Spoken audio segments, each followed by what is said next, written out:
माझी सरकारकडे काल झालेल्या कारवाईच्या माध्यमातून एकच मागणी आहे की त्वरित याच्यावर एक SIT कमिटी स्थापन करून या महाराष्ट्रात ज्यांनी बोगस जात वैधता प्रमाणपत्र घेतलेली आहेत त्यांना बाहेर काढून विजा अप्रवर्गातील खऱ्या लोकांना न्याय मिळवून देण्यात यावा।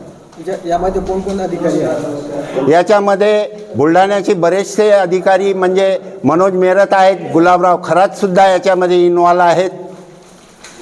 याचा मेन आका कोण असणार? याचा मेन आका म्हणजे हे जे षडयंत्र चालते तर हे सगळ्यात जास्त प्रमाणपत्र बुलढाणा, जालना, त्याच्यानंतर औरंगाबाद, धुळे या जात पडताळणी समितीतूनच निर्गमित झालेली आहे। पूजा खेडकरच्या धर्तीवर असे काही लोक आहे का IAS IPS जे बोगस व्हॅलिडिटीमध्ये आहे? हो आहेत। कोण आहे ते? चरणसिंग राजपूत म्हणून आहेत।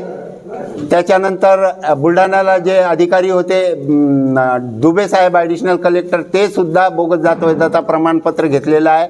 आणि राजकीय क्षेत्रातून जर पाहिलं तर जयकुमार रावळ साहेबांच्या आईंनी जे आता अनापोज निवडणूक जिंकलेली आहे त्यांचं सुद्धा जात वैधता प्रमाणपत्र आणि जात प्रमाणपत्र बोगस आहे। यातील तुम्ही जे आता नावं सांगितले ते काही सेवानिवृत्त आहेत, तर आता सध्या जे सेवेमध्ये कार्यरत आहेत प्रशासकीय असे कोणते नाव आहेत? मनोज मेरत आणि गुलाबराव खरात आणि हे बुलढाण्यालाच आहेत आणि अकोल्याला वाट म्हणून उपआयुक्त म्हणून आहेत जात पडताळणी समितीला।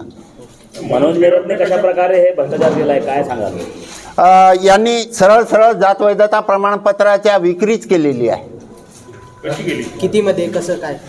त्यांचं क्वालिटी पाहून आहे। शिक्षणासाठी 1 लाख रुपये, नोकरीवर असेल तर 15 लाखापर्यंत डील केलेली आहे। किती माया जमवली असेल असं? 23 कोटी रुपयाची माया आतापर्यंत माझं कॅल्क्युलेशन आहे जात प्रमाणपत्राच्या हिशोबानुसार। कोण जमवली आहे ही माया?